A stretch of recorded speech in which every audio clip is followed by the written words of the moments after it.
Ready, set, go. As long as there's snacks. Right? That's how they got the Herdmans to go to church. Yeah. Yeah. One kid says, I get all the snacks I want from church. Here come the Herdmans. Someone tells Mary she doesn't look like any Mary they've ever seen before. Fire. And time. I can't do the prep thing,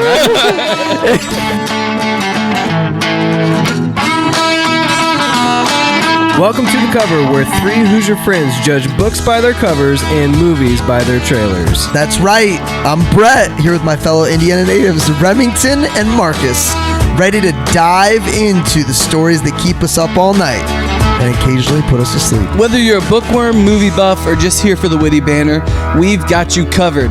Each week, we'll dissect a different book or movie, sharing fun facts, hot takes, and moments that make Marcus cry. Spoiler alert, we're not experts, but we're definitely opinionated. From literary masterpieces to blockbuster flops, nothing is safe from our snarky reviews and wild tangents. Who knew Hoosiers could be this entertaining? So grab your popcorn and reading glasses because we're about to embark on a hilarious journey through the pages and screens that shape our lives. Or at least our weekends. You're listening to The Cover. Let's get the show on the road before one of our kids wakes up.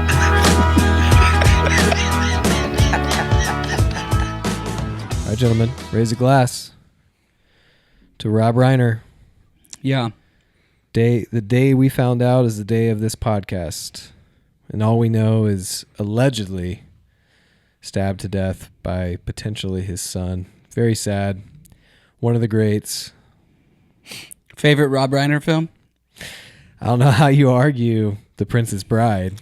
I really like When Harry Met Sally, but it's not. I mean, Princess Bride is just... Princess Bride for sure. So I love Princess Bride, but I might say A Few Good Men. A Few Good Men is great. I love that movie. So Sorkin wrote that. I always thought it was a Sorkin movie and didn't realize he didn't direct it. Mm-hmm. What a range of directing this man possessed. Yeah, I think he just picked projects that he really was interested in and loved. I mean... Yeah, but think about the difference between directing When Harry Met Sally and A Few Good Men. I mean, that list you sent us this morning? Yeah.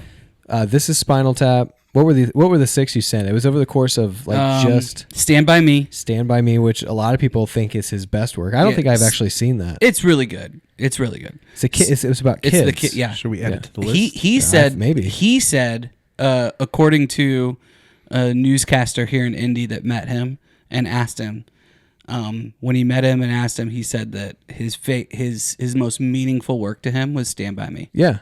Who was that? Carl? No, it's the guy that you know. I can't think of his name. Scott Swan. Yeah, Scott Swan. I saw that. I saw his post. Scott's met some really incredible people over the years. Yeah. It was Scott Swan. But yeah, for me, man, A Few Good Men.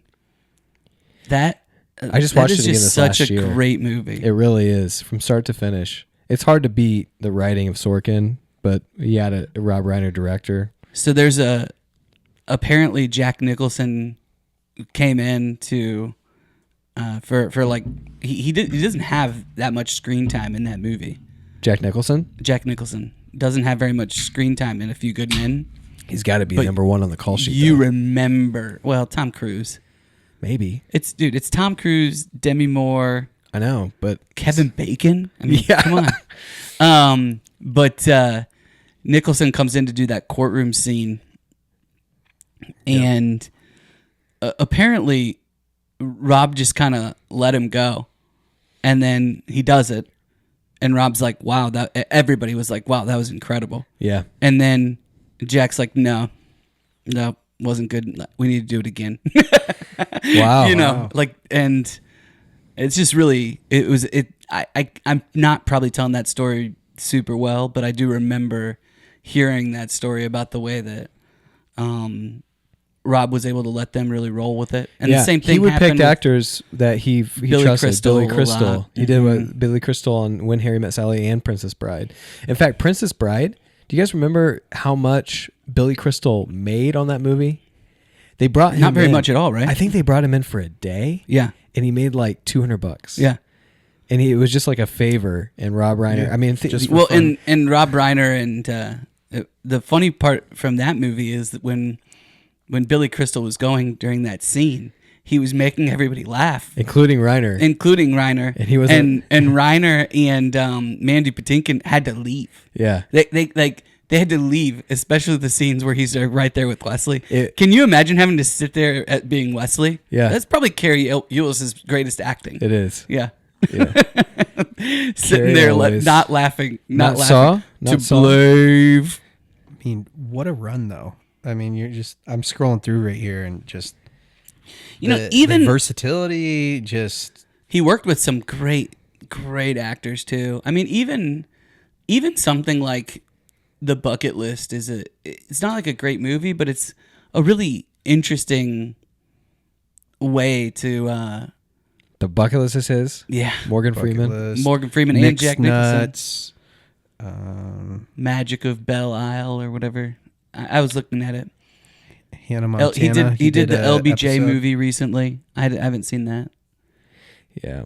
I mean, the Wolf of Wall Street. I just can't get over the range. But that run from 84 to 92 or whatever was like 6 bangers. 11 episodes of New Girl. Oh yeah, he was Jess's dad. He's also acted, yeah. Yeah. No, I didn't know that, and I love New Girl. So yeah. Anyway, we will raise a rye-based drink. R.I.P. Rob Reiner. To Rob Reiner. Clink. Cheers. This smells good, by the way. It smells good. It tastes good. It's dry. Kicked me back a little bit. It's dry. I like it a lot. I like it a lot too. Yeah. This is I like this flavor. Mm-hmm. Died at the age of 78. Too young, but definitely lived a full life. Yeah.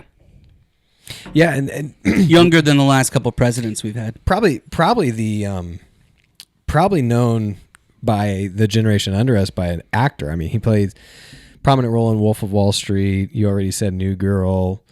He got his start as an actor. I didn't know about his dad. You were talking about his dad directed? Yeah, he's lived in Hollywood his whole life. Yeah. Carl Reiner was his dad. But his dad, I think, did Dick Van Dyke Show. Yep. And that's cool. And so Rob Reiner and Dick Van Dyke are close friends. And Dick Van Dyke had his 100th birthday celebration last year. And Rob Reiner was there on the stage with him the whole time, kind of doing it with him, which is pretty cool. Okay. That's the last thing I've seen Rob Reiner in, I think. But yeah, it seems he seems to be beloved by the actors that have. You went on a deep dive today. It sounds no. Just this morning when you texted me, I sat in the parking lot and just did a bunch of reading. I mean, it was weird because you guys got the dive that I did today. People was the only one that reported who it was. Everyone else was cautious on speculating or saying even that it was a murder.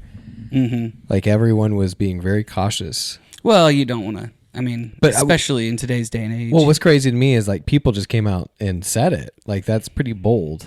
They had 2 sources and they went with it. Yeah. Who were these people that said it? People. I'm just kidding. All right. Anyway, welcome to the cover pod. I thought you were going to do the Brett voice. We want to hear it. Welcome to the cover podcast. I'm your host, Brett Wiggins. That's not bad. I'm a general. Wee. And as always, to my left is Marcus Mangus, and sitting to my right is Sir Remington Ramsey. Sorry. Sorry to we be that answer guy. 9 questions every week about one of our favorite books or movies. Sir Remington, what are we covering? So you guys don't want me to read Rob Reiner's bio because that's where I am right now. All right, here we go. You could.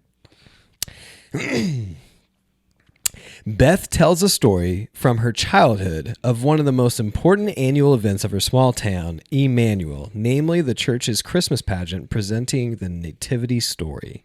At the time, however, Beth is most of the other children viewed the pageant as the boring, proverbial, same old year after year, which is probably why it appealed to the adults. The pageant, seemingly directed forever by Mrs. Armstrong, Beth tells the important and highly publicized 75th anniversary edition when Mrs. Armstrong became incapacitated, and Beth's average mom, Grace, looked down upon the town's alpha moms, including Mrs. Armstrong, volunteered to direct it.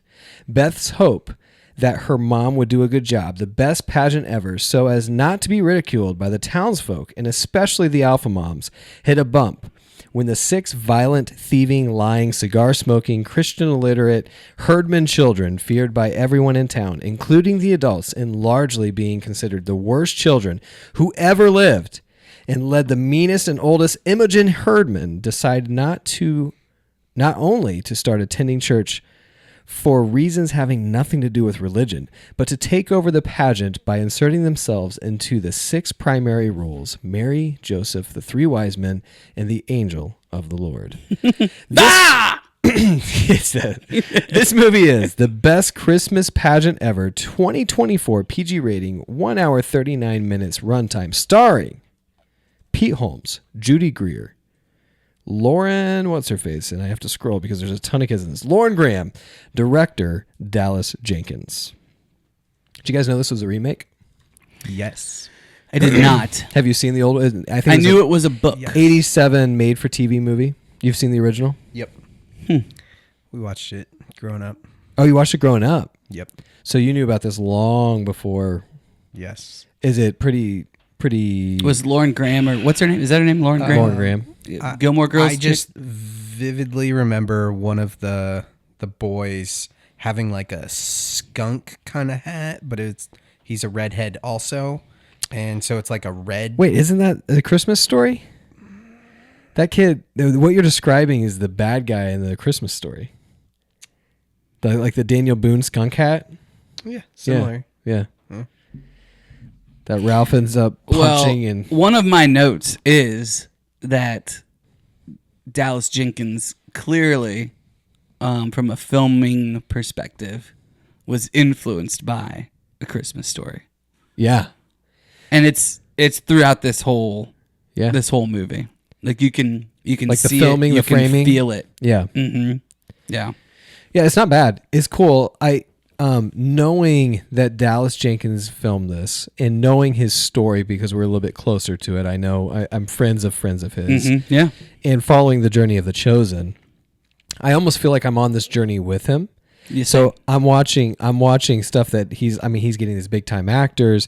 By the way, Pete Holmes, I didn't know he acted because he's in mostly cartoons. he's a comedian, right? He's a comedian. He does voice acting. And I didn't even know he did voice acting. But if you look at his bio, it's not, it's very few live action films. Mm-hmm. So, but there's no real, Lauren, she's like the most big time actor. well, Judy this. Greer. So the 3 main actors that I mentioned, Judy Greer, Lauren Graham, and Pete Holmes, are big time in the industry. Sure. He personally wrote a letter to each of them, sent them personal messages telling them why he thought they were perfect for the role, and asked them to consider it, which I don't think probably happens a lot in Hollywood, and here we are. So he should have shot a little higher, maybe. I don't know. I think they were all perfect. Yeah, I think what's interesting is Pete Holmes recently. So have you guys seen his stand up? Do you ever scroll and find this guy's stand up, Pete Holmes? No.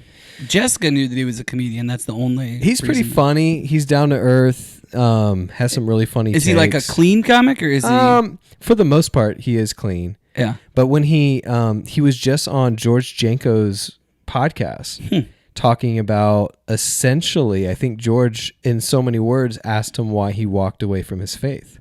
And this was this year. So it's a really interesting, knowing the dynamic of this movie, who directed it, who's in it, and then also just watching the message of it. I've got so many thoughts. Yeah. So he looks like the cartoon character from the Adventures of Odyssey, the dad. Okay.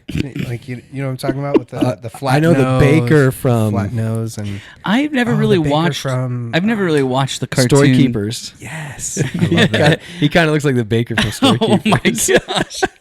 Love story. Oh, we're going back to the church library. Yeah. The church. You can only find it on YouTube. McGee and Me kind of stuff. Dude, Oh, yeah. someone posted about McGee and Me, and man, I know I talked about that in another episode because I think the kid from that one of the kids from McGee and Me was in Jurassic Park. Yeah. Yeah. Yeah. And man, I just, we don't really have church libraries anymore where you literally will check out books and movies and stuff. But I always went in there to see if there was a new McGee and Me for me to check out from the church library. Yeah, we had a bunch of, we had the old original like 80s Narnia. Did you guys ever? Oh yeah, totally. Did you guys ever watch like Buttercream Gang or the Yes. Buttercream Game 2? Yeah. Yes. I can't picture it, but I know that. Oh man. So we weren't allowed to check them out, but we would watch them as part of like our Wednesday night church group. On like a TV that was on a stand on rollers. Oh yeah. You had to move the ping pong table out of the way. Yeah. And then roll that bad boy Get out. an extension. Don't let the kids walk behind the TV. Oh yeah. So That's so funny. yeah, I could go more into that once we get a little further into this. So these, we talk all the time about child actors and how well they do. I thought they were pretty solid cast. Emma Jean is really good, Yeah. and the other girl, the main girl, Yes. is pretty good too. Beth, young Beth. Mm-hmm. I'll say their names. So, and a couple of actors that are kind of cameo-esque, or just like Easter eggs from other projects. Specifically The Chosen, knowing that Dallas Jenkins. Mm-hmm. We mentioned there's 3 characters from The Chosen. Nate, do you watch The Chosen, Nate? No. It's on our list, but no. So Magus, who are the 3 characters that came from Chosen? Mary and Mary, Yep. Mother Did you Mary catch and Mary Magdalene. Did you catch them? Did they catch your eye, or did you? Yeah. Mary Magdalene Was harder I'm like, because it was her voice that got me. I looked away and I heard it. I was like, I know that voice, and I looked up, and I I didn't definitely catch did not it. recognize. I didn't her. catch it immediately. It definitely took me a couple of scenes for both of them Yeah. to realize, Yeah. and then I was looking for it. Right. And then the pastor And then Gaius. is Gaius. Yeah, Gaius is pretty easy. He's to in spot. everything that Dallas has done. So the pastor, that was one of my notes, I was like, he looks so familiar. Like I feel like I've run into him at Harvest Bible Chapel. You probably have. Like the one in Carmel, but also the one In Chicago. Yeah. You probably have. I mean, it wouldn't be he- surprising. I mean, this whole think about this small group Yeah. started in suburbs of Chicago, and a lot of them replanted the Indianapolis church. Yeah. And live here, like 5 minutes from my house. So you probably did. Yeah. He looks so familiar. So then I looked him up, and that's when I was like, oh yeah, The Chosen. I want to give props to Beatrice Schneider, by the way. That's who plays Imogen. Yeah. She's very, very good. Beatrice Schneider. She's also been in The Padreeps of Pittsburgh. All of them this year, by the way. She's a brand new actress. Tales from the Void. Were they all after this? I mean, she was filming them at the same time. Okay. Well, she's very good in this. She's very good. Yeah. Marcus, what did you know going into this? Jessica went and saw this with Riley, Brett's wife, in theaters. Said that I would probably cry when I watched the movie. Yeah. And And you and Brett also said you were gonna cry. You and Brett liked it a lot. I'm always a little hesitant on Christian feel-good entertainment. Yep. Because I grew up with it, and I always will watch it. I just hadn't watched this yet. But I think it was pretty much what I expected. Okay. When you say Christian entertainment, I mean, like Fireproof and Facing the Giants, and you would put this in that category? Simply because of the director? Like, So I don't know. I think this is what you're talking about. He clearly is aspiring to do better than those movies, and there is a lot about this that is better than those movies, Right. Production-wise? production-wise and acting-wise. Yeah. And so it's I think Kirk Cameron produces a lot of those, too. he does. Yeah, I can't really put it in that category Yeah. in my mind, and it's It's a really nice, tidy little movie, like feel good Christian movie. You know, like I mean, great cuts, great framing, lighting, spot on. Like, yeah, which I think you would expect. I think Dallas has proven himself with the stuff that he's done with The Chosen. He's got another movie that I watched and I did enjoy quite a bit. Like recently? That just came out? It's the Chosen, Best Christmas Ever, What If? No. The Resurrection of Galvin Stone. That one, Gavin Stone. That came out in 2017. It features the Gavin Stone movies is basically like this in terms of the production value and the story and everything. Yeah. If you really like this movie, I would watch that one too. There you go. Well, I get why you were kind of hesitant, because with these movies, I think that there's easily a take you could grab right away from them, because it feels almost so right there too, like with a lot of the. So yeah, it's hard for me because I can only view this movie as a Christian, and I think watching it as a Christian, it impacts me in very meaningful ways that we can talk about. Yep. I just don't know if others that are watching this movie. Yeah. Yep. Now, here's you the know thing. what, you know what I'm saying? I do know what you're saying. Let me articulate. Let me articulate better for you. So, there's churches that specifically I would go to visit, whether it's for families, for like my grandparents, which you can even in that intro that I'm talking about where it says the word religious circles, and these it's like there's just certain little tells where you can tell that the story or the atmosphere or culture of that community doesn't get it. And it's slight. And so once a movie, this is what I was telling you upstairs, once a movie makes the decision to cross a threshold about telling a Christian thing, we now have to hold it accountable to higher. Yeah.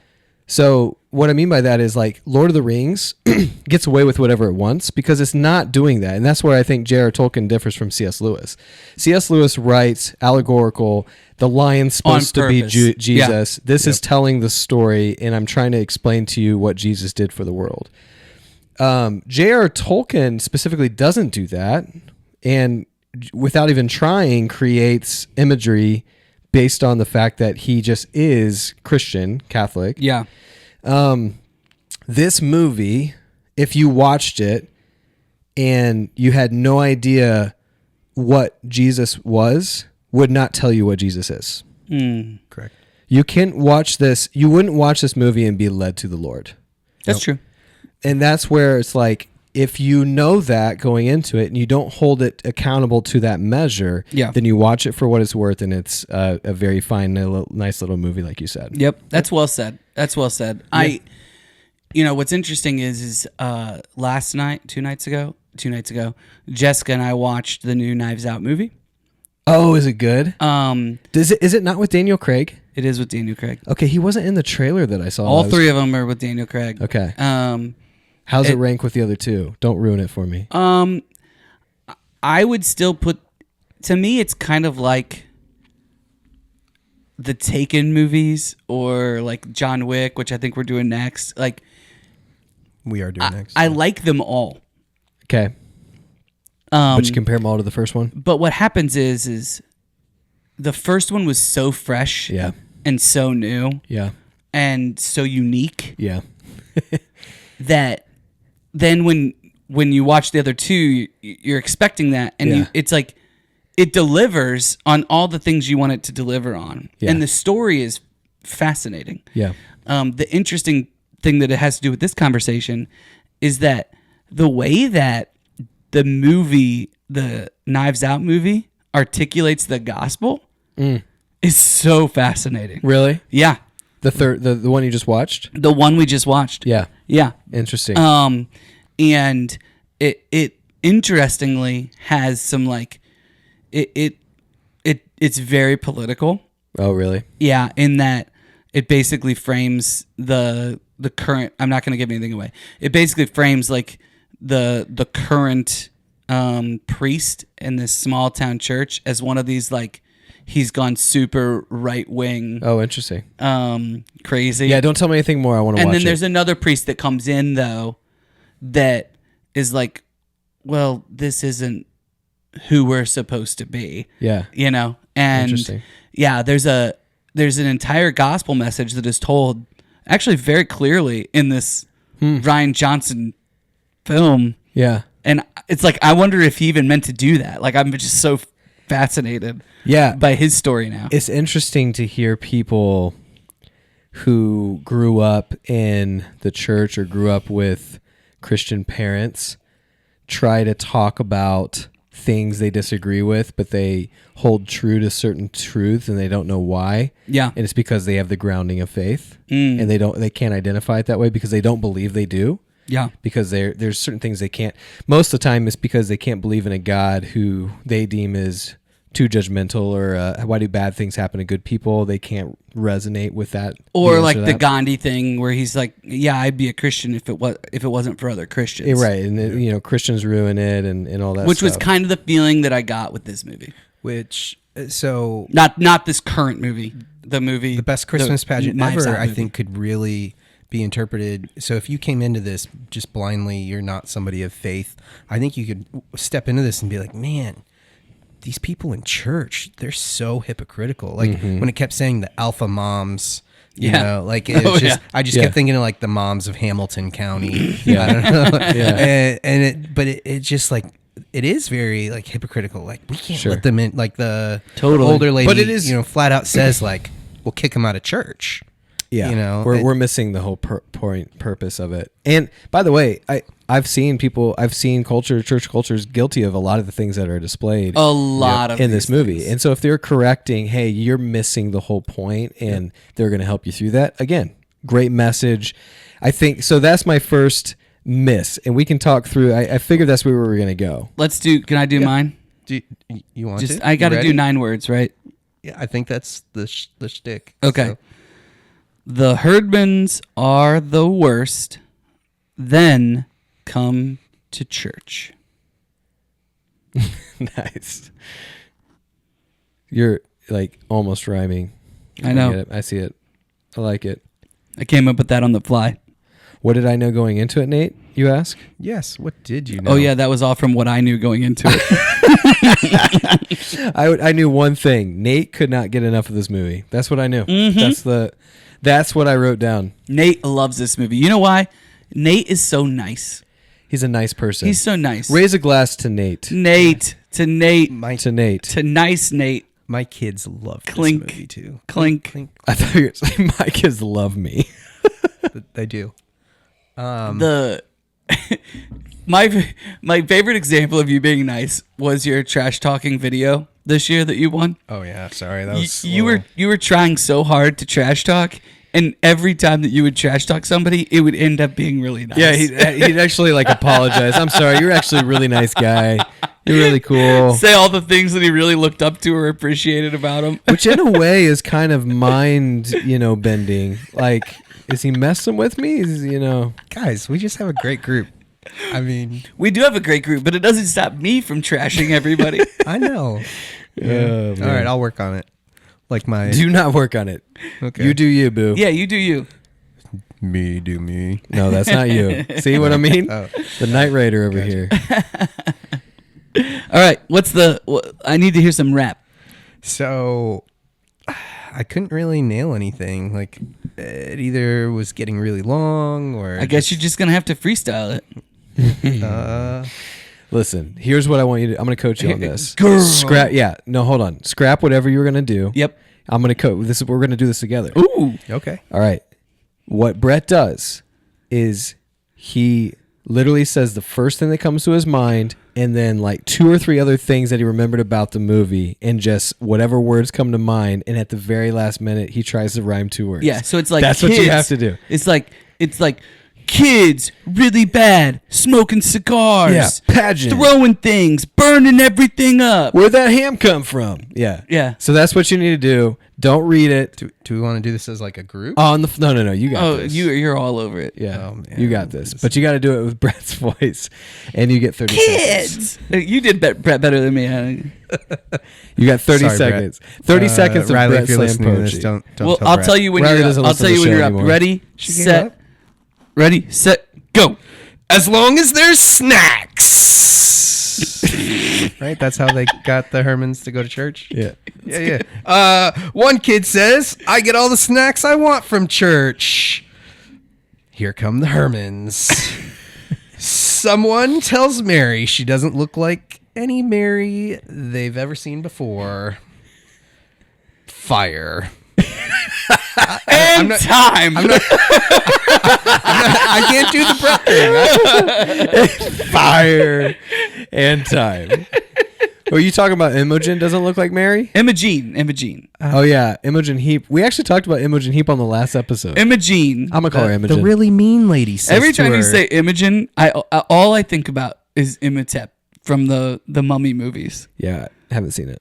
You've never seen she's- the Mummy? Yeah, we talked about this before. she's looking at I have, but the painting of forgettable. Mary, and Yeah. the really mean lady comes out of the kitchen. Yeah. And like flat out says to her, "You look nothing like any Mary I've ever seen before." Yeah, well, who does that? She should be kicked out of the church. Yeah. So, are we on to what made us think? Yeah. This was one of the first things that I wrote down was that. So I watched this once with Jessica, and then the second time that I watched it, I was taking notes, and the kids were all watching and everything. And the thing that I thought was awesome was that my kids, especially Reed, who is he'll be 14 in March. Yeah. He was so frustrated watching this movie because he was like, these people aren't even Christians. He's talking about the church. The church people. Yeah. The people that go to this church that say that they're Christians. He's like, they're not Christians. The way that they're treating each other and the Okay. way that they're treating. And what's interesting is that like, Dude, I'm not sure that I would have been that different, like in the church that I grew up in. yes, you would have. Yes, you would have. I don't Because know. what he's talking about, maybe not. Okay. Yes, you would have, because I've known you your whole life, and you would not have done or said these things. Yeah. The people in your church that you went to, maybe. Yeah, I think so. And I think we get stuck in these churches, especially these old, like, Yep. Methodist, small town, Baptist. Like, if you have one of those words in front of it, like, and you've gone to the same church your parents have, and the church hasn't grown, it stays the same size, and you have the same pastor. They do and the same thing, things. the same. That's exactly what pageant. happens in those churches. Is Totally. it becomes a part of your life, like the church. Like, we do this because this is what we've always done. we're There's people of no routine. relationship. Don't sit in their pew. You can't Oh be in, yeah, you can't sit in their can't be seat. in that Yeah. seat because Yeah. so and so sits there, Yeah, and yeah. you're gonna throw Get off me their out of those. whole Get me week. out of those churches. I will say, to the whole pew thing, Okay. I've parked in the same parking spot at our church the entire time since we've had, because I was there when we built the building. Right, we were in a school. Marcus we were built it We were with in a. his bare We were. Hey, there's notes. There's prayers written by me on the beams. But See? but anyway, we were mobile for 2 years, and then it went up, and I've parked in the same parking spot yeah. basically every week, Okay. and I like pretty where this much is going. pretty much everybody knows like this is where the big van parks. Please tell me Brett started Right. parking in your spot. Oh no. So We I'm get a texting new him we right get a now. new worship pastor. Oh, Oh, who gets there earlier than he you? doesn't know. And he gets there earlier than me, He which doesn't is not know. a lot of people, but he has no clue. So for weeks, he's parking there. And at first, I couldn't figure out who it was. And then I realized, oh, this is the new worship pastor. So then I said something to him. Like, hey, man, that's my spot. So I was really hoping you were going to say you started getting there even earlier. Dude, I have 6 children and Jessica. No chance can I get there I earlier. know. That's why what I was hoping How early for. do you get there?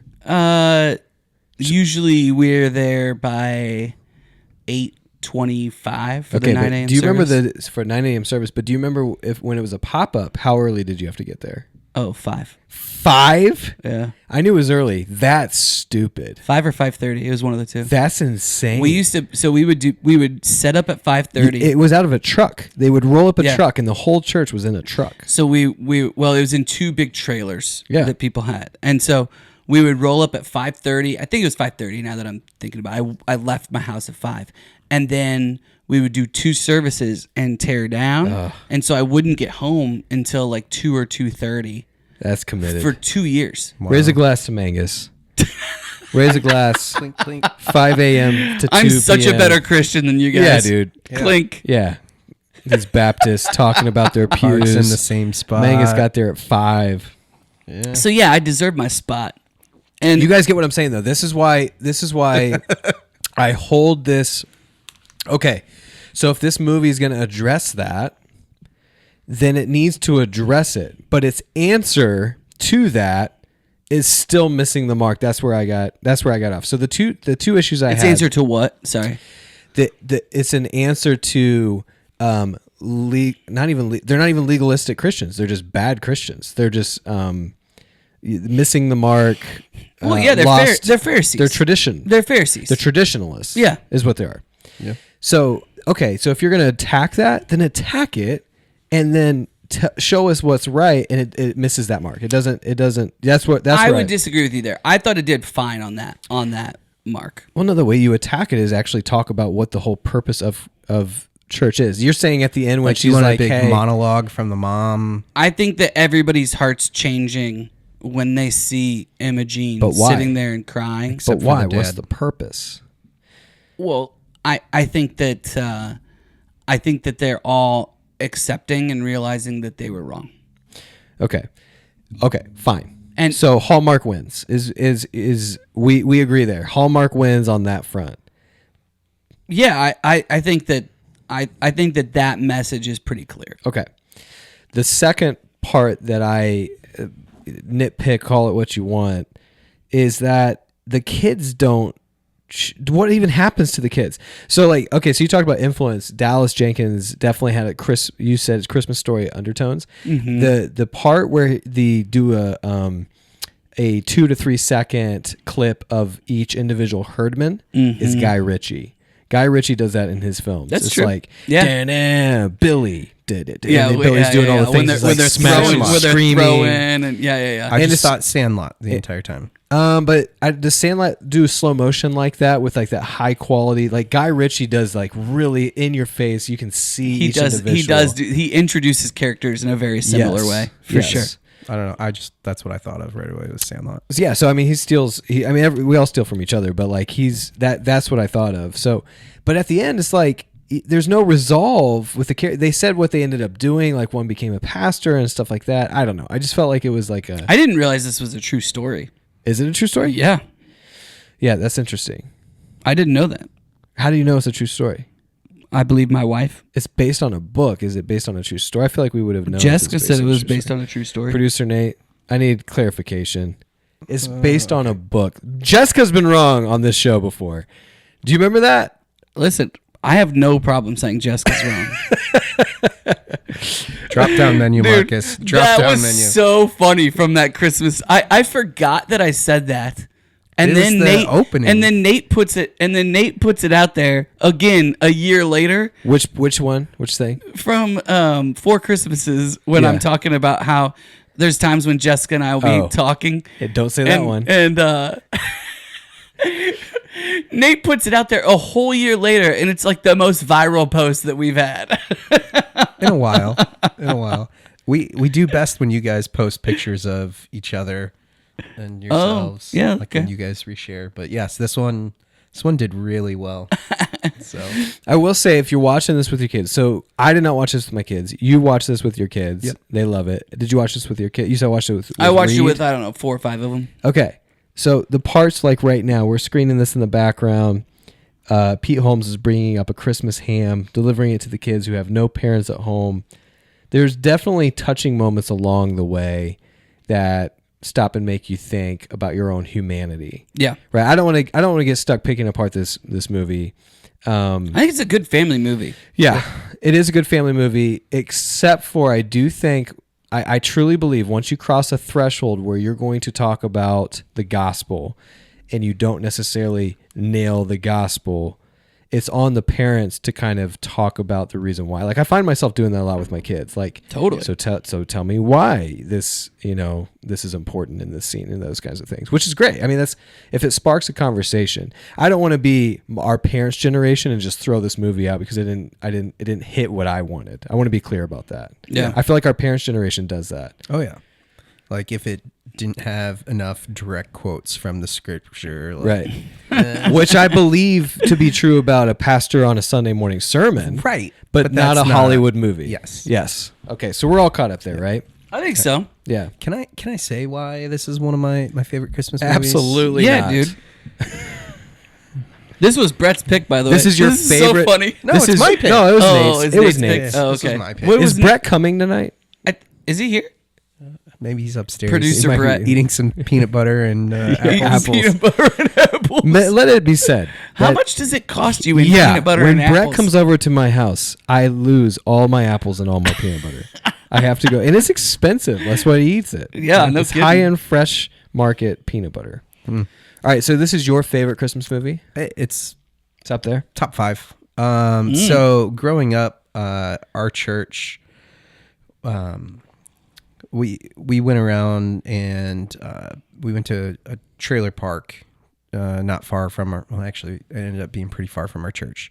And my dad would drive around our personal van, and went and knocked on every single door and said, "Hey, do you have kids this age range? I'm Pastor Dave. On Wednesdays, I'll be coming around starting next week, and I will be picking up kids and bringing them to church. We'll have soup, sandwiches, sometimes different meals, and then we'll sing some songs, and I'll talk about God, and I'll be coming around every Wednesday, and eventually I would like to get to start doing this every Sunday too." And here are a list of essentially like people you can call, talk to, check in on me, so that you can send your kids with me.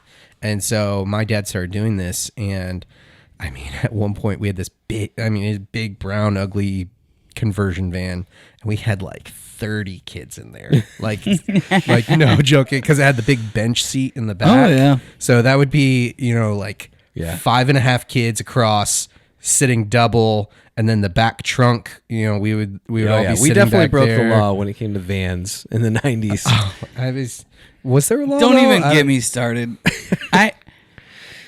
But so Yeah. so I'm not even gonna go there. It had this big like ladder on the back, and my dad would just drive, at the same time every Wednesday, honk the horn as he got to certain corners, and then kids would come out and come to church, and we had this wonderful lady, LaDonna, who would make all these amazing meals, and she, on top of tithing, she would pay for all the food and then make it all. Wow. And it was a wonderful ministry. I still get contacted randomly on Facebook from kids that were a part of that. How big was the church? Our church was anywhere from, so when we first came to Minnesota from Georgia, I was 3 years old, and it was 20 people.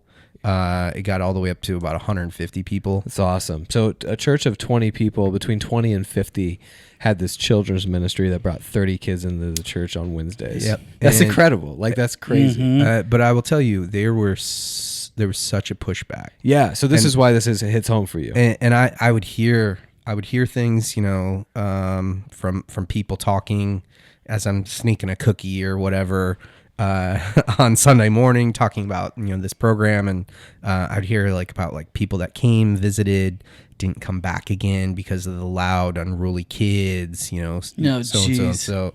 Yeah. I mean, so this really hits home because I got to see it.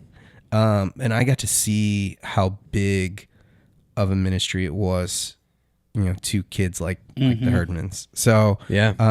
and What was the pushback for? Did they feel like the kids were like the Herdmans, like not appreciating, didn't care about the church, just Yeah, they're like, just there for bad kids. They're like, just there for the meal food or whatever. They were there for the meal, and then That's crazy. which It's so reflective, man. Even today, Yeah.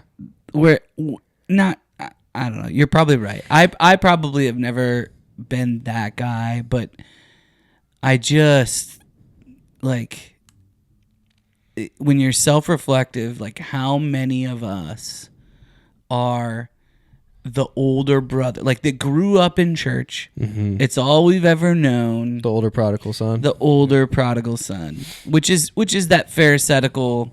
Mm-hmm. Like I've done everything It's definitely right. the one I resonate with in that story. I've done everything right my entire life. Yeah. And you're gonna give the fatted calf to this guy who blew everything and doesn't have his life together and all of this stuff, and it's the exact opposite of the gospel. You know what's interesting is I hadn't thought about this in a long time, but we had Wednesday night Awana at our church, and I used to always invite people to come with me, and it didn't matter how far away they lived. My mom never said no.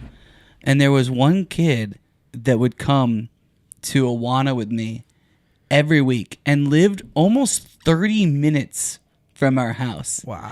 Now, what's interesting is he was like the rich kid at our school. Like we lived I went to an elementary school where it was just a bunch of farmers, basically. Yeah. And then there was this one area of St. Joe County that was like really nice that he lived in that somehow was at our school. And so we had to drive as far away as possible because we lived on two opposite sides of the township, basically. And every single week he would come over to our house. He would like make fun of me and beat me up and stuff like that. and then we would go to church, and then we would take him home. And what's crazy is when I was in college, he reaches out to me. I hadn't talked to him since 5th grade. Yeah. And he reached out to me, and I have no idea where he's at now, but he reached out to me. He's like, hey, what kind of church did we used to go to? I'm looking at going to church again, and I remember always going to church with you. Wow. Like, that's nuts. Yeah. Like, but that's what this can do. And if we're just not going to, Man, Mark, have a ministry I challenge like that. you to reach out to him. I could. I mean, Find him. yeah. Reach out to him, man. We're still probably friends on Facebook. So again, screening this in the background, so many positive things, so many great takeaways, not from from a message standpoint, but also a cinematic standpoint. I love the narration is strong. I didn't know it was Gilmore Girls at first. I just like, oh, this is really good. Yeah. Strong musical start. Like that's huge for me. Yeah. Like the nostalgia of the songs that they chose at the very beginning with like the sharp imagery. Oh, it hits. Yeah. Yeah, it was really good. Speaking of Herdmans, did you guys immediately think, like when they're starting to describe the Herdmans, did you immediately think of certain kids that you grew up with? Oh yeah. Like immediately. Yep. Isn't that funny? Like I immediately was. I even asked Piper today. I had daddy date night, and I said, sometimes she's 6, so like I try to find new exciting ways to ask the same questions because she's just gonna get annoyed that I keep asking her how her day is. Yeah. So my question today was, did anyone get in trouble at school today? And she goes, oh yeah. And I go, who got in trouble? Did you get in trouble? She goes, no, the same people get in trouble every day. Yeah. And then she names them. Yeah, that's Lincoln. And I'm like, I can name That the is kids. Lincoln? Yeah, he will sit there. Oh, and- I thought you were saying he's the one that gets in trouble. No, he will. Lincoln's He the will one. name every last name. Yeah. Name every last thing that they did. He Yeah. calls them the naughty kids. It's great conversation though, because I go, she goes, they're not very responsible when they're the leader. I guess like the class like chooses like a leader, like the line leader and stuff like that. I was like, what about you when you're a line leader? She goes, oh yes, everyone knows when I'm the leader, I'm so tall. And I said, what other qualities are a good leader? It's just it's great, but like I remember the kids that always got in trouble in my school too. Me too. And oh man, Like those are Only constantly fight I've ever been in. was with the bad kid. Yeah. Were you trying to stand up for somebody or what? I don't remember why I got in the fight, but I definitely got in the fight with him, with the bad kid. And the principal, by the way, at this school, he brings us both in to his office and talks to us both. And then he lets this other kid, his name was Nick. I still remember his name. Lets him go.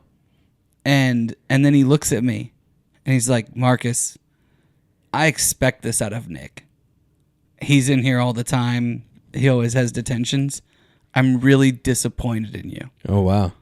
And nothing could have been worse. Yeah. By the That way. was the punishment you needed. That was it. That was all I got punished. Yeah. But I still remember it to this day. So then you must have been wrong. But I also conversely remember the whole story of the kid that stood up for his sister or whatever. Remember the story we told on the podcast?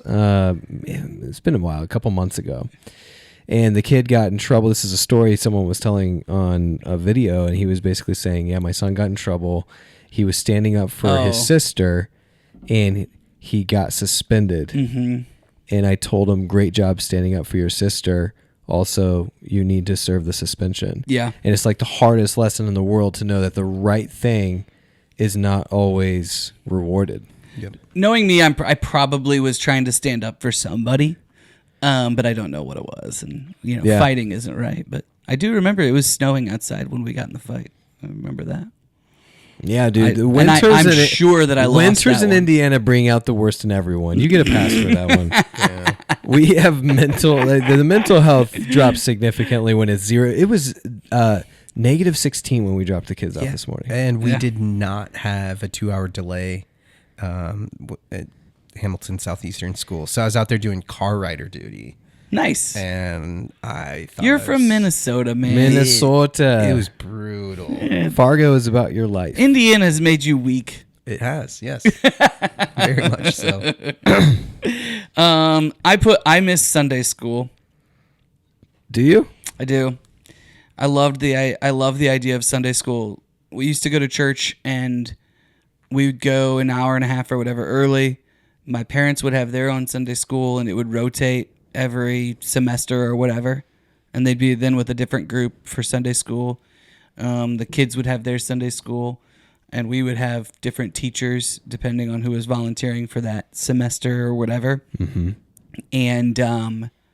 And then we would all sit, except for the littlest of the children, in the service. Yeah. And I think that the kids sitting in service with you is a big deal. So we've tried to duplicate that because we go to 2 services almost every week.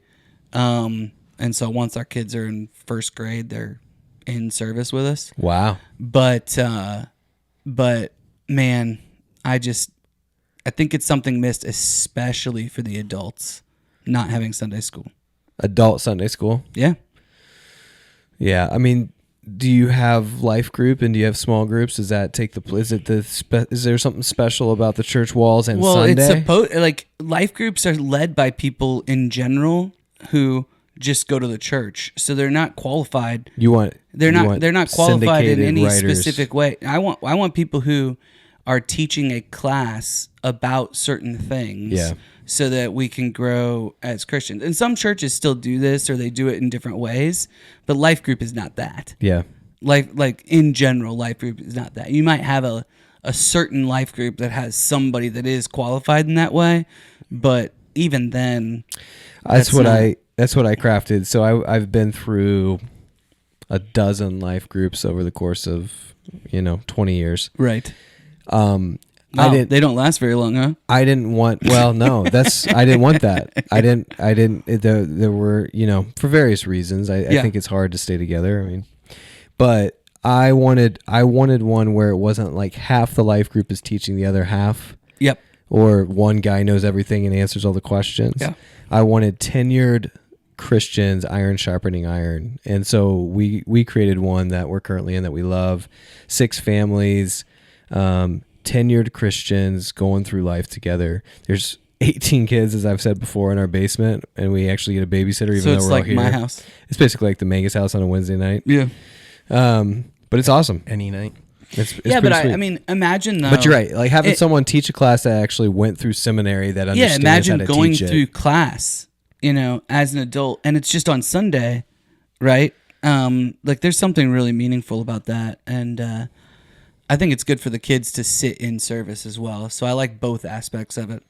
But you can't do that in a mega church. Well, so that's what I was going to say. What's interesting, and I don't want to put anyone down. I've heard messages from basically any pastor that you could talk about here in Indiana, Indianapolis at least, and I don't have bad things to say about virtually any of them. What I will say is, it seems to me that the bigger the church gets, the harder it is to have a deep exegetical message. Yep. From the pulpit. Yep.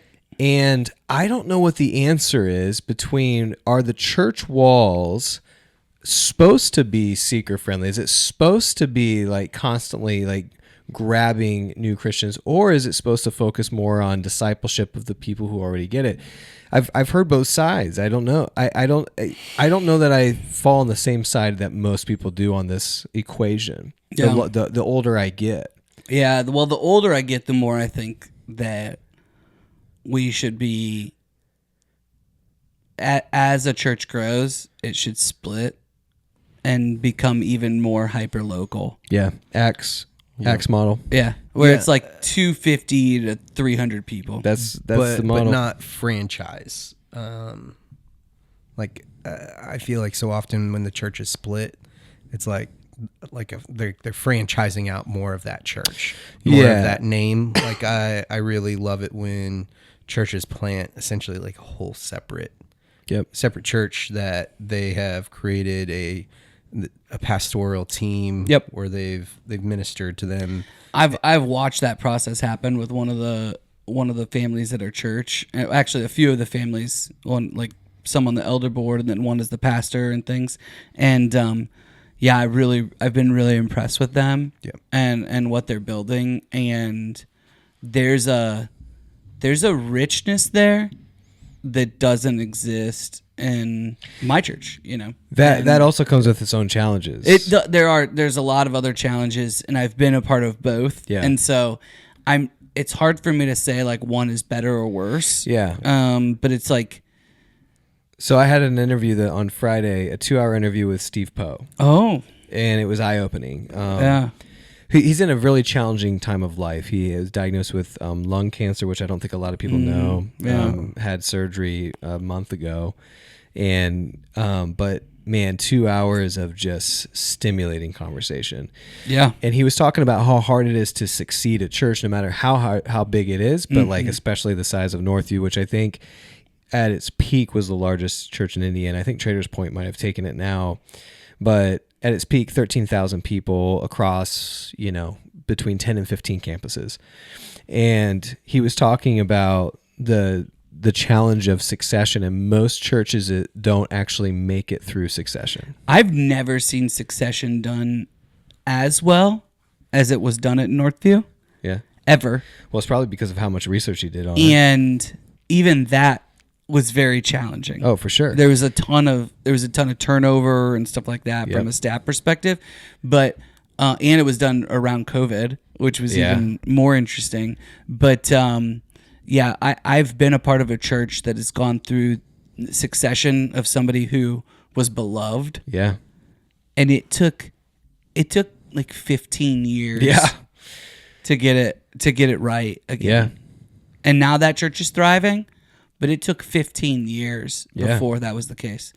And even the pastor But the that's there journey on that currently- is like, what did everyone go through? So like, if you stuck out those 15 years, I remember East 91st Street went through this whole rebranding. They thing. did, yeah. If you were there for the 15 years, who did you become in that time? Like, that's not necessarily, I mean, it's tough, but is it terrible? I don't know the answer. Like, Yeah. you just want to go to church where it's easy? Did Where's I-Town that? spin off from East 91st? No, No. that's a whole other thought they did, animal. No. Okay. Um, The mom, Ant-Man, Of course you met. Of course Nate gets the moms. Oh my Ant-Man. gosh, she's just keeps in coming. Ant-Man and the Wasp. She's also in Arrested Development.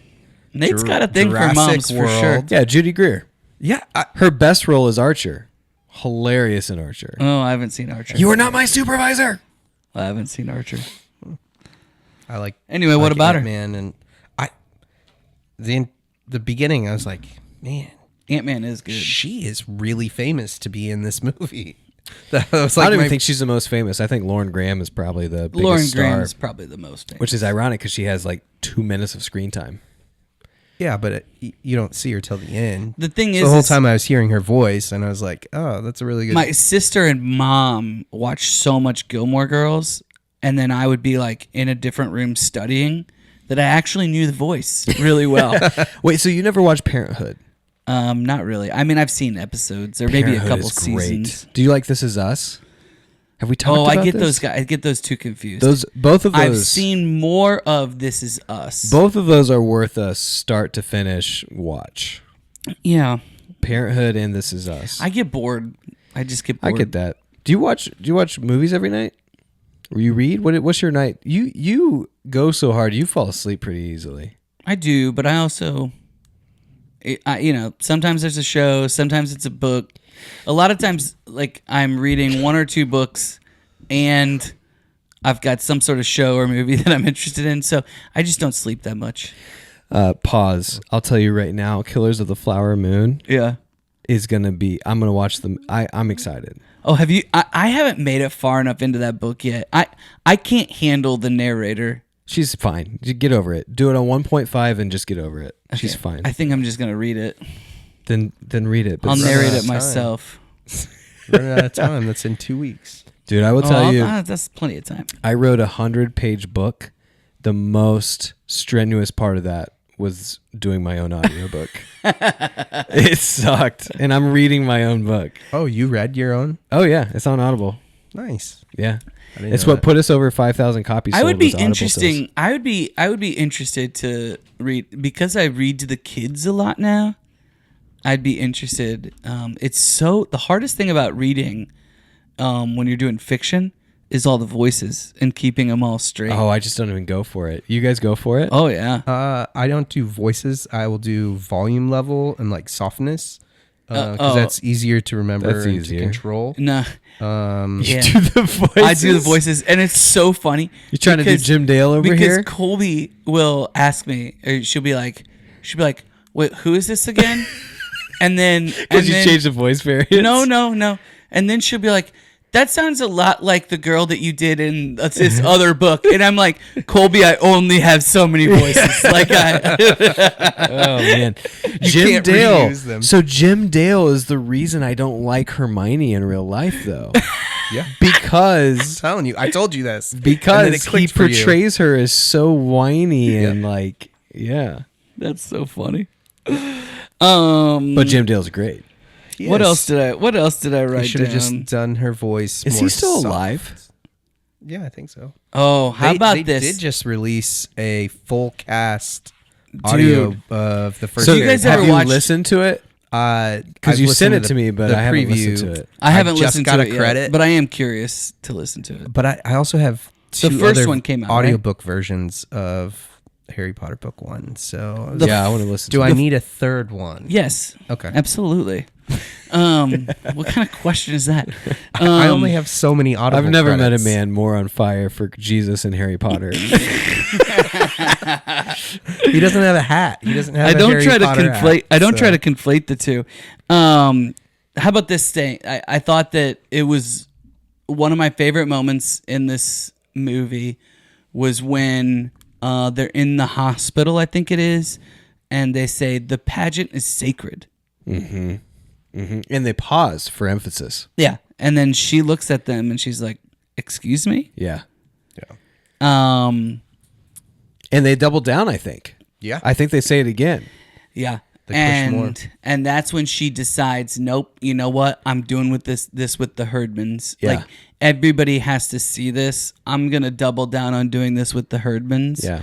Because Imogene had a point, right? She was like, what are you talking about? They've all had their chance. Yeah. to be Mary or Joseph or the wise men. We've never been here. We've never had a chance. Yeah. We've never had a chance. They don't even know what this So story is. what initially intrigues them to do this?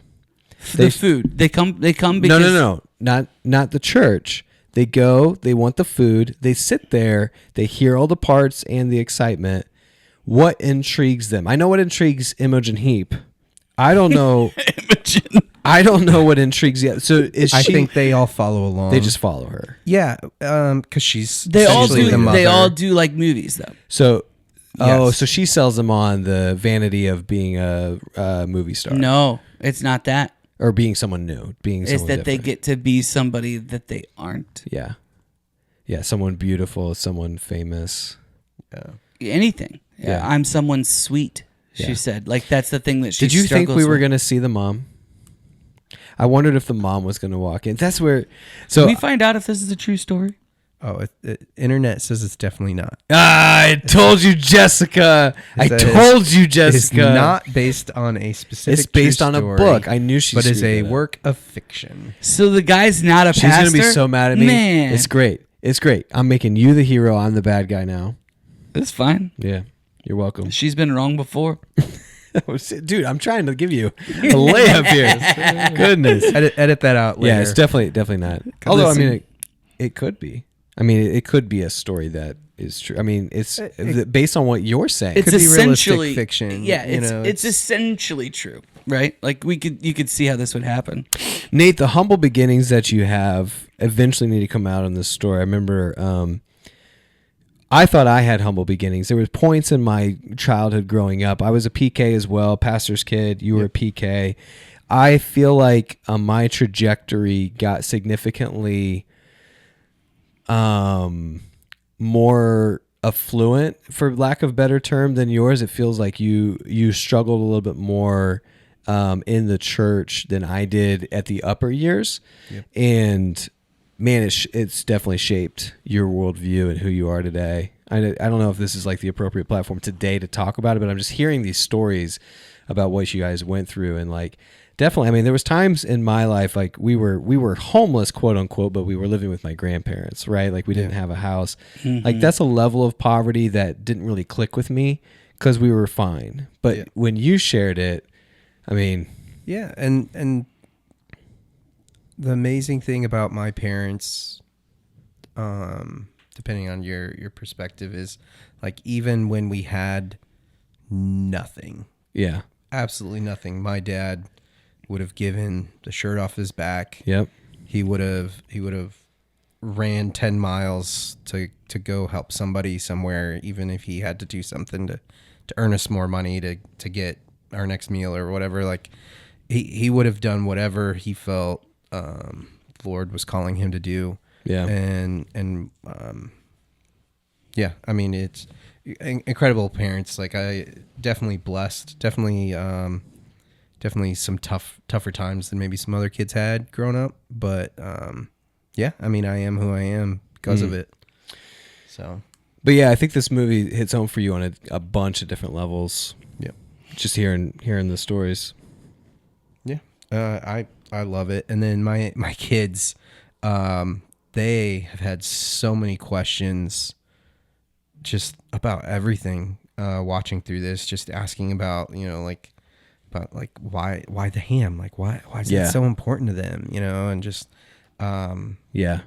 And that's tough because you want to kind of keep your kids safe, but still present them the reality of what's going on in everybody's lives. And so just kind of not giving real specific examples, but talking about how like people don't have food all the time. Do you talk about your the one that always stuck with me is what you ate when you were a kid? Do you tell your kids? No, not maybe.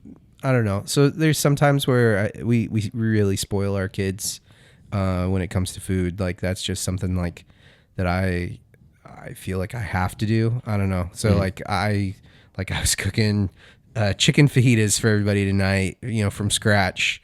And Lincoln's like, "Oh, I really like it when you do the beef," and he was just so bummed. I had the chicken done.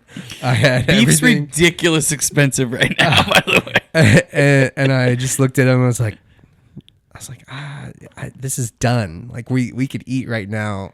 And he like showed me like the seasoning of our taco seasoning like in the cabinet. Like he like climbed up, grabbed it. And he's like, this beef. He's like, this is amazing. This is my favorite. And I was like, he's like, that's what I want to eat. And I was like, all right. So I made, that's interesting. No problem, Remington. We gotcha.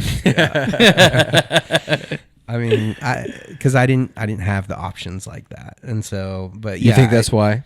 I definitely think that's why. Is just I don't know. As parents, we want to help our kids be the best they could be, but also we want to give them opportunity and experience that maybe we didn't get. Yeah, and so the ham scene. We're on. What made you think, or scenes that stood out? Like I love talking about like scenes. I loved that scene with the ham. The ham. Well, both scenes with the ham. Both ham, yeah. The first time I loved it because the whole time this dad is kind of goofy, and what you realize is that there's some significant depth to the dad. Yeah, and supportive, and the way that he's leading, is like it's almost like he could have taken over at any point in time. I wrote that down. Yep. Except he doesn't, so that he can let whether it's his kids learn the lesson or empower his wife, or let his wife really own this thing. Yeah, and he's really supportive to her, even though he jokes about like, now that lady's gonna call us every night and this and that, or like, did somebody die? It's even worse. Yeah. Your mom agreed to run the Christmas pageant. Yeah. So he's joking and funny, but there's like a real depth to him, and he's like, well, hey, you guys need to come with me to go deliver this thing. And you realize the depth when he cries at the end. Totally. Like you realize the depth twice. You realize at the ham. So he's explaining, what is his job, by the way? Why is he delivering toys and ham and clothes and stuff? No, he's doing that because the church does that. So is the church. Okay, I looked away and I couldn't understand the context. So he's volunteering. Yeah, but he said on his route, so he must do this every year. He does it every year. And the ham he gives away to the Herdmans. The Herdmans are on his route. And he stands there in the uncomfortable ick and just tries to love on them and understand them a little bit better. And his family's watching him. All right. And it means that's so much that they call him the ham guy. Sure. Mm-hmm. Yeah. So that's priming the pump for like, you're going to cry at the end of this movie. Yep. How funny is it, by the way? Like, it's maybe this is like too Christian. But it's so funny that like they bring pork to the Jewish people and Jesus, like Jesus never sins, and it would literally be a sin for him to eat pork. And you're bringing him pork.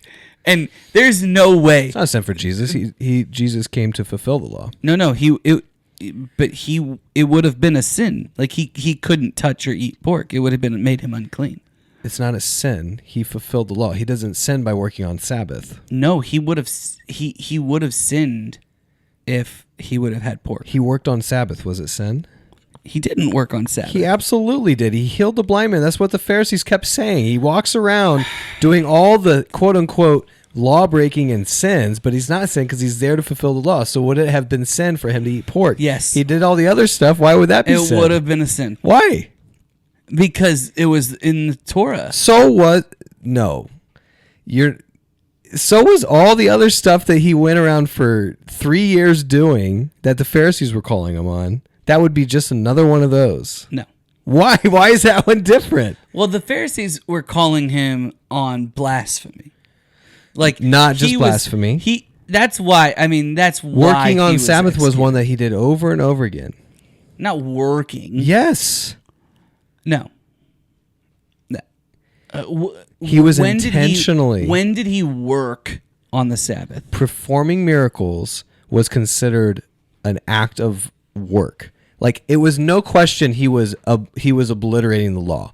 There was not a question of, he wasn't trying to skirt the law. No. He wasn't trying to make it look like he wasn't working. If he would have worked on the Sabbath, right? If he wouldn't have, He was encouraging other people. If he wouldn't have encouraged kept the Sabbath holy, remember the Sabbath and keep it holy, is the commandment.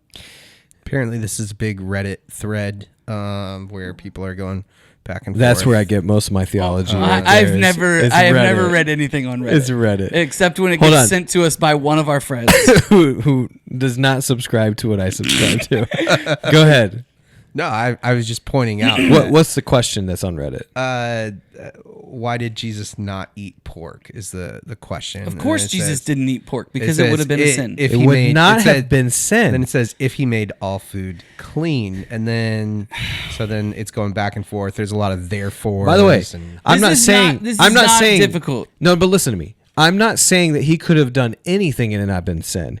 If he would have, that's basically what you're saying. That's not what I'm saying. I'm not saying if he cursed or lied or did a thought about a woman. Yeah, that would have been sin, and then he would have ceased to be God and man. I'm saying that the laws that were put in place, that then because he came to fulfill the law, Christians don't subscribe. Why do Christians eat pork? I think. Why do Christians eat pork? I've been trying to eat less pork. It's really terrible. But you don't eat bacon. But you don't eat bacon and say, "I know I'm sinning," but no, because Jesus came to fulfill the law. So there were certain laws that were in place that he said. By the way, he couldn't have fulfilled the law unless he subscribed to every bit of it. No. Yes. No, there were laws put in place that were asinine. You're wrong. You need to take this to your life group, and you need to repent of the sinful things that you're saying on this podcast right now. So you're hey saying, guys, but really though, the pageant is sacred. It is. It's sacred. I mean, I do think. Thank you, producer Nate. I do think that that there are a lot of things that people make sacred that aren't, and that's also sin. Which is also what the Pharisees were doing with the law. 100%. And that's why all the laws started popping up. Well, okay. I'm not going to go deep dive into Jesus touched an unclean woman. The whole He touched an unclean woman. Why was that not sin? Why was the woman... Why was the people he was healing who were unclean, why was it not a sin for him to touch them? Yeah. We'll talk about this next week when you've had a week to read up on my truths. The whole theme of this movie is saying that like essentially the church is. We would have a 4-hour episode if we went down this rabbit trip. I'm up for it. We already said that the reason we did this podcast is for us. Oh my I'm tickled that anyone listens to it because I do this for us. Our followers are growing, man. You know what episode is not trending? I'll give you one guess. Just friends. I'll give you one guess that has about 30% less listeners. One guess, Nate. Just friends. It is not just friends. No. Just friends is doing just fine. Just fine. It's Violent Night, as we all knew. It would be. I even gave that extra promotion on social. Oh man, trying to help you out. I'll promote it some more, Marcus. We'll get it. Here's what I'll say. We'll get some views for you. Get ready for this load of BS. It's gonna blow up at some point in time. Violent. Maybe that movie is our greatest episode of better. all time is The Passion of Christ, and he thinks Violent Night is gonna blow up. I think I'll tell you what's gonna blow up is probably 20 this years if it becomes a. I wouldn't be surprised classic. if this episode actually. This does might get a lot become of number listens. 2 for whatever reason. I think it's just our listeners. Yeah, fine. Yeah. I think we could have dropped it at the beginning of the month, and it maybe would have. What, Violent Night? No. We did drop Violent Night at the beginning of the month. This one. Why? Just so I had more time. No, we're good. Oh, I do think my Christmas one next year though. We can do something a little bit different and do Dallas Jenkins's The Messengers. Yeah, okay. Have you guys watched that? Yeah. I really like that. That's like a short though. Well, it's a movie. Okay. It was a movie. It's like an hour and a half or something. Is it? Hour and 20. What if we do all the Christmas Carol interpretations So I we go through Mickey Mouse, Dude, the Muppets. I'm game. I'm game for that. I mean, I love it. I'm not I'll sure watch it anybody's tonight. done it better than the Muppets. Oh, I love Jim Carrey's. Jim Carrey's is good. And there's a new one next year, too, so that'd be interesting. Next year, it's not coming out. It's not already out. No, the Johnny Depp one, I think, is next year, right? Oh, okay. I don't know. Yeah. Okay. Did I write anything else down? Okay. So TV. Sorry. Are we doing quotes? Or are you doing what? Oh. I want to introduce a segment that I kind of fell into a few episodes ago, which is how would you fix it? Oh, okay. And we don't have to do it right now, but it's coming at the end. At the end of this, I want, like, you know how like Rewatchables does nitpicks. Yeah. I would rather us be like, you know how I would fix this movie. Kill count on Violent Night. Exactly. Yep. That I like that. that might be where I birthed it, was Violent Night. I don't know. I can see that. I don't know. A lot to fix there. You were outnumbered, my friend. By the way, second movie in a row where someone rides a bike in snow. Just I want to do point think that out. I do. 2 movies in a row. Have you ridden a bike in snow? Absolutely not. Last thing I'm It's gonna so say hard. about Violent Night. I think that people should absolutely, whether they've seen that movie or not, listen to Violent Night and then Just Friends back to back. Our two episodes. Our podcast. Because never before have we fought so much. It's Just entertaining. Friends was fun. It's good It is entertainment. entertaining. Just I think Friends it's was fun. Very, very entertaining. Gosh, that movie's so bad. Violent Night. Yep. Simplicity of the mind of a child. Wish I could go on and see it. Okay. We're getting there near the end. So Another Herdman fire. I love that quote. What's your favorite scene? Like, was the hams the favorite scene? Because it wasn't mine. No. I cry. So if we're nearing the end of this episode, Before you get there, then I'll Yeah. tell you my favorite scene yeah. was the library. Yes. That's definitely top 3. I think that Great scene scene. is so good Yeah. on a lot of different levels because you're seeing this daughter. Explain what happens in the library quick, because I don't think a lot of people will have watched this. Okay. They should go watch it. Essentially this group of is it 5 or 6 kids? 6 kids. Yeah, it's 6 kids, 4 boys and 2 girls. And the oldest girl basically takes care of all of the other kids. Yep. Mom is never around, and they are taking their roles so seriously that they want to check out the Bibles. So they ask how they can go to the library. Yeah, they want to buy a Bible. They want to be able to check out a Bible or all of the books that they can find about the Christmas story. Yeah. Mm-hmm. And they're reading about Herod, they're reading about the wise men, they're reading about all of the things. They're going as deep as they can into this. And she is letting them have it. Like, no, you need to take this seriously. You need to take your rules seriously. You need to deep dive back into it. She's into it. And this is when she says, like, you don't get it. Like, you get to be someone else. Yeah. Like, you can be the kings. You get to be kings from a far off place. You don't have to be this kid who doesn't get to eat and is excited about a ham. Like, she's not saying this, but this is what Yeah. is essentially it. And we're watching through the lens of the narrator who's watching this from afar. She doesn't then have to play this part of being the bully and always stealing things and everything else. Now she can play the part of the sweet Mary, you know? Yeah. And I Beautiful think Mary. the beautiful, sweet Mary. And she's questioning whether or not she can even do that because of like who she is and who everybody's told her she could be.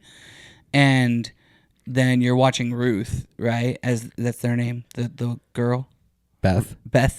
Then you're watching Beth listen to this conversation, and you're watching her heart change Exactly. Yep. as a result of it. Right. And I thought it was just really beautiful. Which is a glimpse really of what beautiful happens in the last scene, in the final scene of the Nativity. Which is when everybody's hearts foreshadowing. start to change. Yeah. Because they're seeing this as well. Well, and she notices it, and she goes, "What are you smiling at?" It's that moment where Beth's like, How about the line where she's like, "They look like refugees." yeah. It's like, yeah, they do. Yeah. Honorable mention for the scene of the family at the beginning of the movie talking about like sitting around the table. I think it's just a nice wholesome moment where you can tell like they've raised their kids well to appreciate the right things. But hands down, the final scene is the most impactful. It's the one that everyone will remember. I felt myself as soon as the ham came in, I was like, oh, I'm going to cry. Yeah. So the ham comes up. The wise men, instead of bringing frankincense and myrrh, bring ham, and it's the ham where you think about the parable of. Or it's not a parable. It's the old widow who gives everything she has, the two coins, 2 pennies, and that's what you think of in this moment, because like the ham is everything to them. Oh, yeah. They have no and food. it's the gift that they're always given. It's the gift that they're given, and they gave it back. And then visibly Imogen Heap changes, and she is just straight up taken over by the powerful imagery of the scene. And then I lost it. I was like, as soon as she shows up, and they're dressed differently. They're dressed differently. And it's not this like blue, beautiful Production. Virgin Mary. It's how she probably humble. would have looked. Yeah. Or close to it.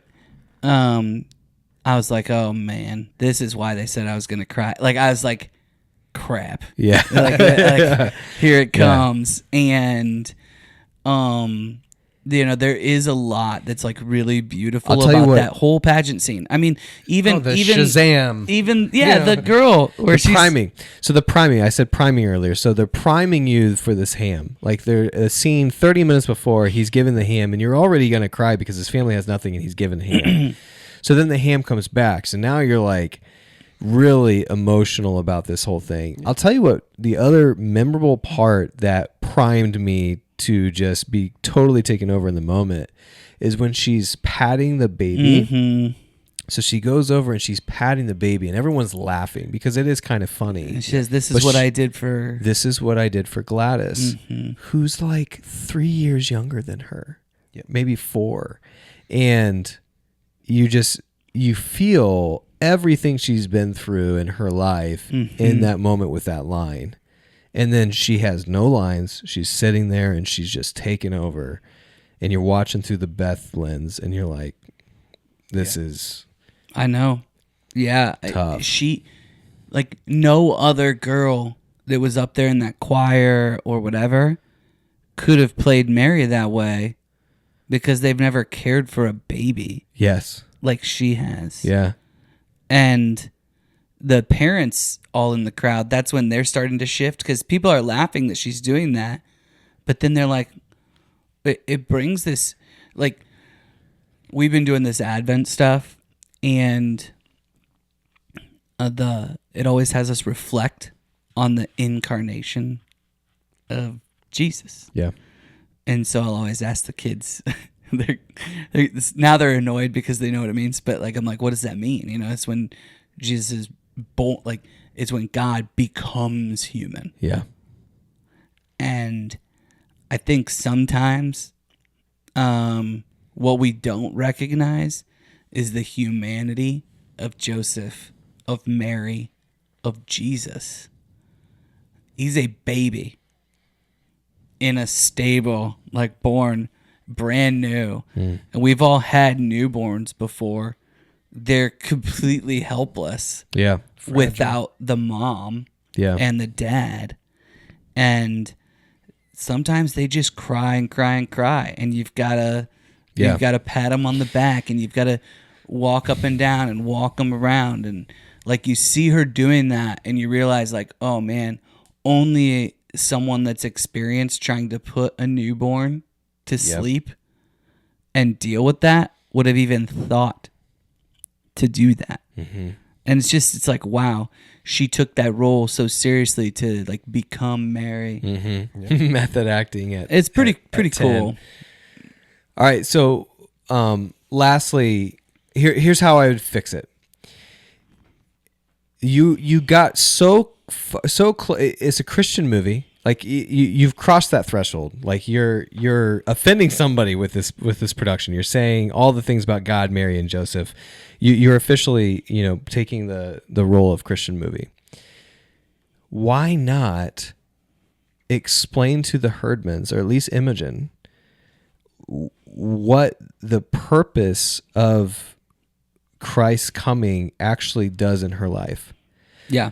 So in the scenes where Judy Greer is talking to her, explaining to her how tough Mary is, and saying she's bringing in the most important thing in the world, you haven't up until this point in the storytelling assumed anything.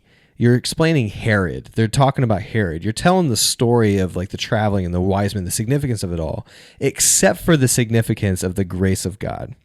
Why not just take it a step further and explain to Imogen what the significance of the birth of Christ is, which is we now have the option of eternity in heaven because Jesus is erasing our sins. He's living a perfect life. Like why not do that in those moments so that the nativity itself is so much more powerful because she can now live a life transformed, not based. That's kind of where we differ with Catholic friends, is where they put so much emphasis on the saints and Mary and almost worshiping people who are not God. And like, if you can emphasize the reason for the season, like we always say in a cliche way, and explain why it's so powerful, like I don't know why you don't take that a step further. I honestly believe that would be fixing it. Now I know I'm coming from a Christian lens, Yeah. but I think most people who love this movie might be, or a lot at least. I don't know. Do you agree or disagree? You think that would take away from the imagery? I don't know. I haven't. I guess I didn't think about it from that lens. I think that probably hits from like a broader audience perspective, and it's not heavy-handed. Yeah. In terms of, I don't think you need to be. I don't think you need to say really tough words. I guess no. I'm saying that the proselytization isn't heavy-handed. It's basically saying, rather than treating these people like they're dirt and they're terrible, because of the way that they act or what they've done, or I don't hate that. That instead we should be loving on them and showing them God's love and welcoming them into the church. Having them participate, and then look what happens, and look at the ways that a lot of different people and lives are transformed when we do that through Jesus. But I don't know if there was a way to build in the specific reason that Jesus being born was good news. I don't know. I mean, I wasn't. I can't remember. No, I haven't talked about the Holy Walk that we do every year. Yeah, but you did on the last episode. Did I? Mm-hmm. Yeah. Okay. I wasn't sure. One of the things that's cool as the guide is you get to finish at the cross.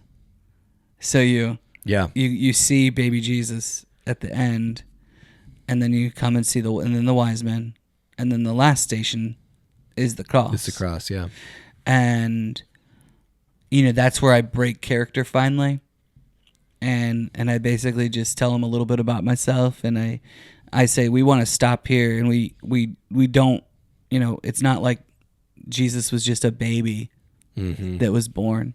The reality is that without the cross, without Jesus living a sinless life and dying on the cross and taking our sins onto him, Christmas doesn't mean anything. Yeah.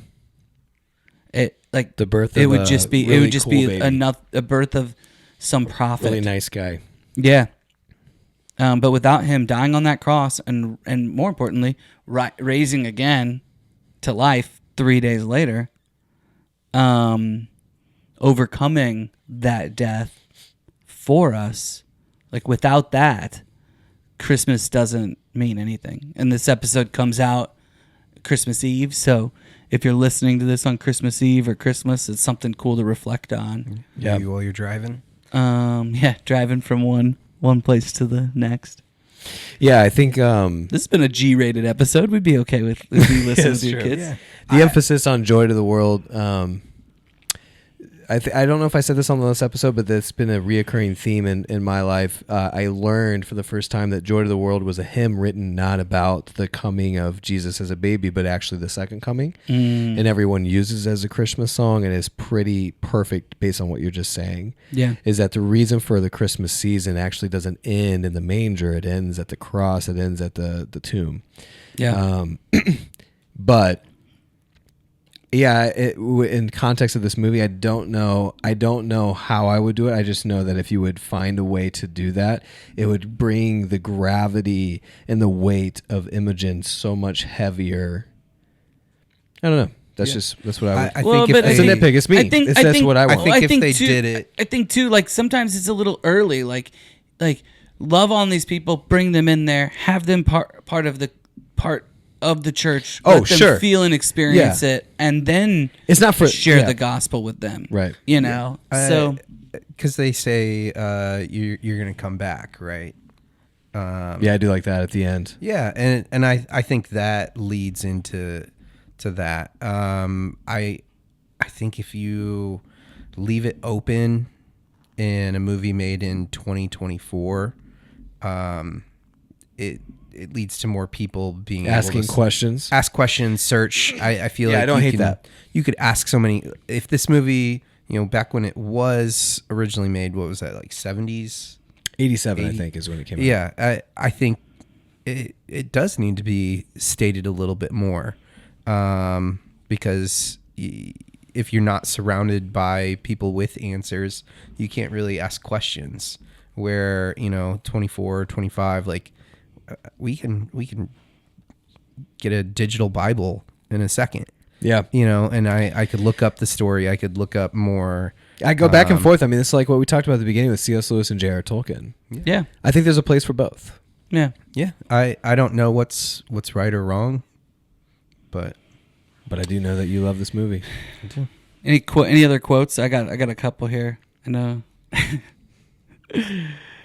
Can I you have move one the quote. Herdmans somewhere far away until I grow up?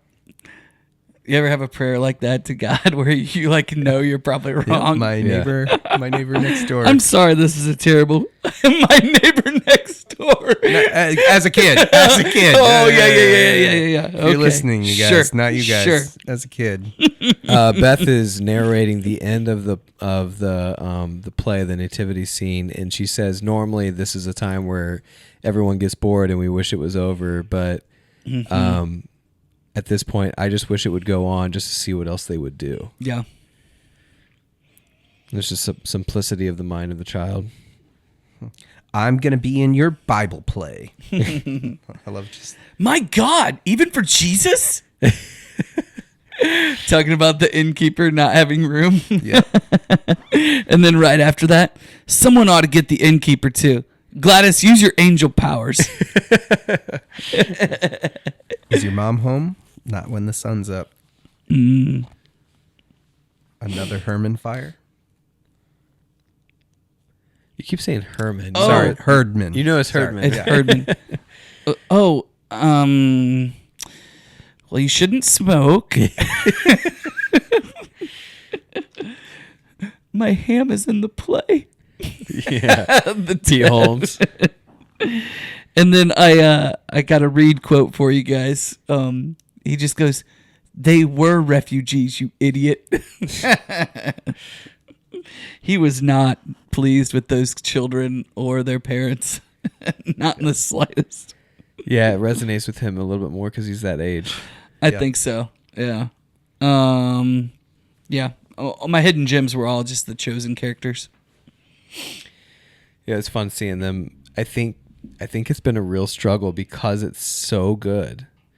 Those characters specifically Jesus and the Marys. Yeah, Jonathan Rumi. I mean, are like worshipped. They're people, get very emotional when they meet them. It's weird for them. well, yeah. Especially Jonathan Rumi, who plays Jesus. That's tough, man. Because All you got to do is watch Jesus Revolution or Celebrity Deathmatch and be like, oh, he's not Jesus. you're right. Well, or any of his interviews, but he'll Right. talk about that where it's just like, yeah, well, there's kind of a certain responsibility that comes with it at this point. To be honest, Like, there's a certain responsibility with all of us. It that just feels we should different. all experience the same thing. Yeah. We're supposed to be his kingdom here on earth. Like doing God's work for others. We're representative of him. If we go up there and we get baptized, we should feel that same responsibility. We should get up at 5 a.m., do a pop-up church, stay till 2. Yeah, you guys should all be as good at Christians as me, basically. One day. One day. What's your rating there, Nate? 4? 5? Did it beat Barbie? I'm going to go 8.8. Wow. It's up there. I don't do decimals. Give me yours, Ram. I'm a solid 7. Yeah. I'm a solid 7. I'd like it to be an 8. It's not bad. I'm hovering in that 7 range. I will give it Nate, a what did he- 7.3. What did he give Violent Night? Cinematic. I give Violent Night a 1.5. What did Marcus give Violent In Night? the 8s. Oh something my in the 8s. gosh. Cinematically, it's like a 7. Yeah. But I mean, this one just it pulls on too many heartstrings for me. Hit home. Yeah, I think I'm just judging it along the same lines as I would pretty much all the other stuff. I am too, and our goal is to nitpick it when we get to this point. But I definitely can see myself watching this with my kids and enjoying it. Yeah, I think for a family movie, especially like a family Christian movie or a family Christmas movie, I think you could watch this each year and not be disappointed. It's probably not in my top 5. It's no or Die whatever, Hard, but it's almost a different category than Die Hard. I'm just finding it so hard to 7.3. I'll land on 7.3 7.3. because I cried. I cried. where'd you cry? It's just so At the hard end. to find a good What family point movie. did you cry?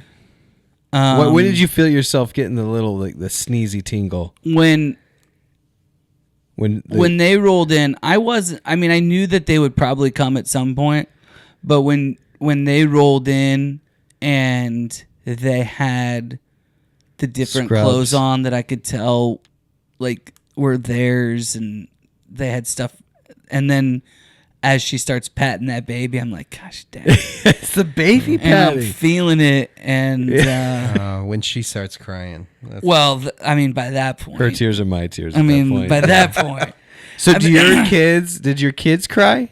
no. Yeah, isn't that funny? They don't got get really it. sad. They don't get it. Mine No, got not really in the sad same about it. way.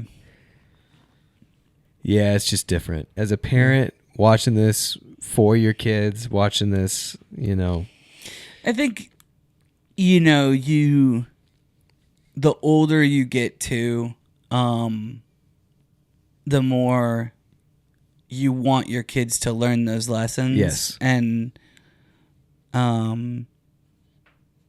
I thought that Beth was learning a really great lesson in all of this, and then takes that, and I didn't realize at the end it's kind of cool that she's telling that entire story to the new group.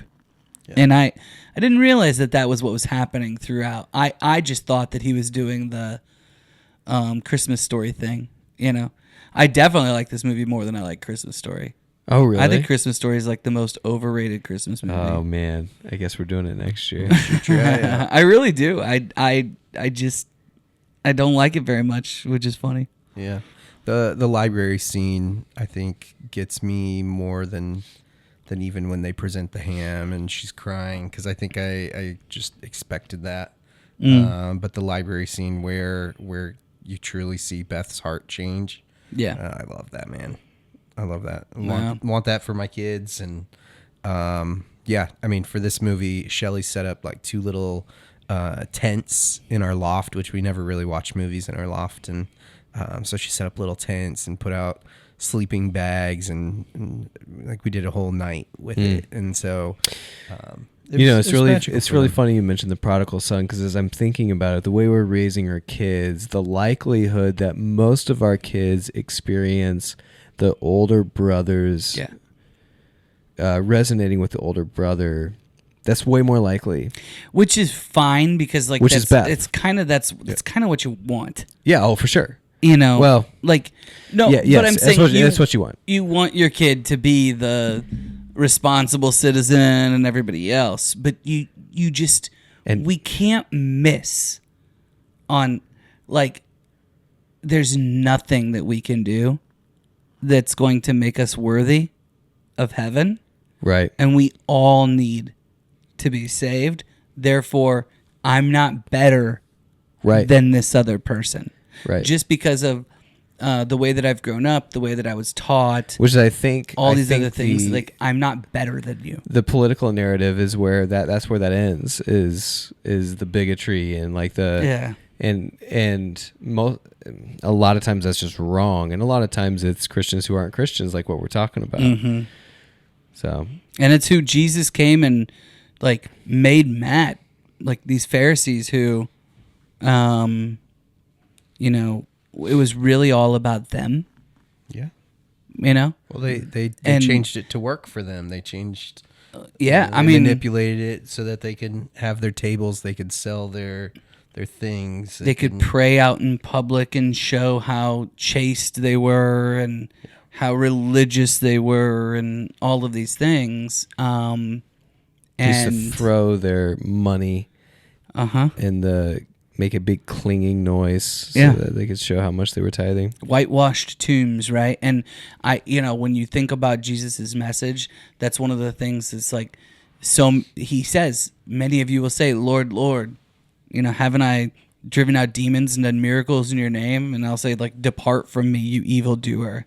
And I think that's one of the scariest verses in the entire Bible. For sure, because you can picture him saying, that's why Peter's character is like, Peter's like Jesus' best friend at this point, one of two, and he's in a time where Jesus is like predicting his death, and the soldiers coming to get him. Peter says, "No, I won't let it happen." Mm-hmm. And what does he say? Jesus says, "Get behind me, Satan." Satan. So Peter's sitting here thinking like, I'm not going to let that happen. And he's not paying attention. He's not listening. Yeah. He's like, my way is better than your way because I'm not going to let this happen to you. And like, that's why this is scary, is because we think we're doing something noble. Like Jesus is going to love this and we're not listening. Yeah. And his response is, "Get behind me, Satan." That's pretty, it's Just imagine intense. some kid being like, Jesus, watch me do this. Yeah. Yeah, well, I feel mean, like that. You can literally even be like trying to bring people to the church and to Jesus for all the wrong reasons. Right. Yeah. And you that's could go to what's your funny small is group that's But one of he'll the still ways use that it. that's one of the ways that God uses He'll still people use like it. that. Yeah. Like there's a lot of there's a lot of Christmas music that's overtly Christian, that these bands and people that are against everything Pentatonics. Christian. Well, I'll say that's a really interesting quote And- from Forrest Frank.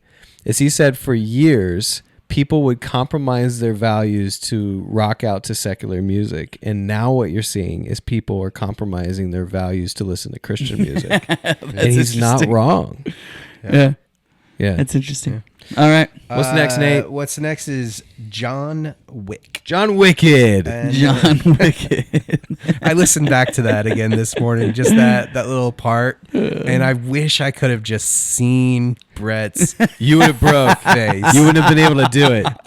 You wouldn't have been I able to wouldn't keep have the been. lie. Oh We my barely gosh. did. We barely did. Barely. After that is I will Killer be. of I the will Flower actually be Moon. curious if you're gonna like it or not. I'll be very curious. John Wick? Yeah. I'm sure I will. Okay. I'm really excited. I haven't seen it. Yeah, I'm sure Really I will. pumped.